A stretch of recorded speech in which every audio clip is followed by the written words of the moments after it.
첫 번째 언약에도 예배 규정과 세상에 속한 성소가 마련되어 있었습니다.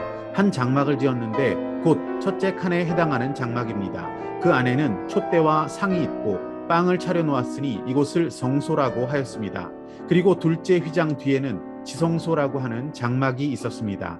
거기에는 금으로 만든 분향 제단과 온통 금으로 입힌 언약궤가 있고 그 안에는 만나를 담은 금 항아리와 싹이 난 아론의 지팡이와 언약을 새긴 두 돌판이 들어 있었습니다.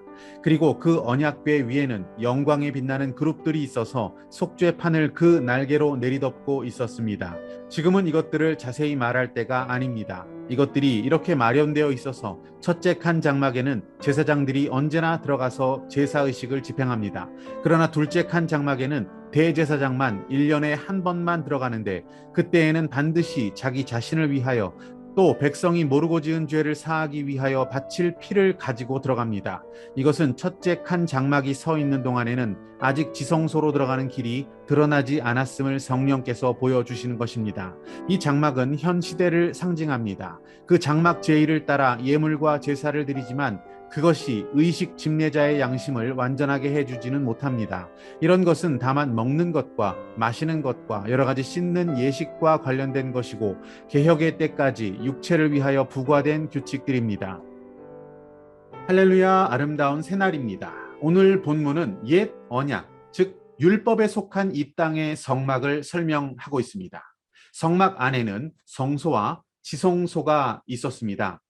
성소에는 촛대와 상 그리고 빵이 차려져 있었습니다. 그리고 지성소에는 금으로 만든 분향 제단이라는 것 그리고 언약궤가 있었습니다.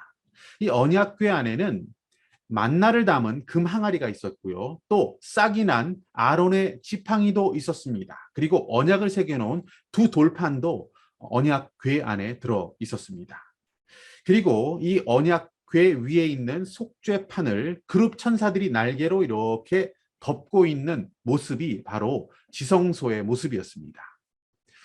제사장은 늘 그 성막 안에 있는 불과 또 제사를 위한 모든 성물들을 점검하고 관리하고 또 제사를 드리는 그 모든 일들을 담당해야 했습니다. 대제사장은 1년에 한 번 대속죄일이 되면 자신의 죄와 또 백성의 죄를 속하는 제사를 지성소로 들어가 드려야만 했습니다. 제사를 위한 복잡한 준비와 또 엄숙한 의식이 있었고 끊임없는 제사를 드려야만 했습니다. 하지만 그렇다고 해서 죄의 근본적인 문제를 해결할 수도 없었고요. 아무리 많은 제사를 드렸다고 해서 아무리 그렇게 했다고 해도 여전히 죄에서 자유한 그런 삶을 누릴 수는 없었습니다. 본문 9절 10절 말씀은 그러한 장막의 모든 의식과 제사는 다 상징이었다라고 한정해 놓고 있습니다. 제사를 통해 드리는 모든 예물과 또 의식과 절차라는 것은 완전치 않은 것이었고 단지 육체의 예법 수준에 머무는 것이다. 이렇게 잘라 말하고 있습니다. 결국 예수 그리스도를 통해서 우리의 죄 문제가 해결되었고 구원이 완성되는 그 모든 일들이 이루어질 수가 있었습니다. 십자가의 대속, 그것을 통해 어떤 일이 벌어집니까?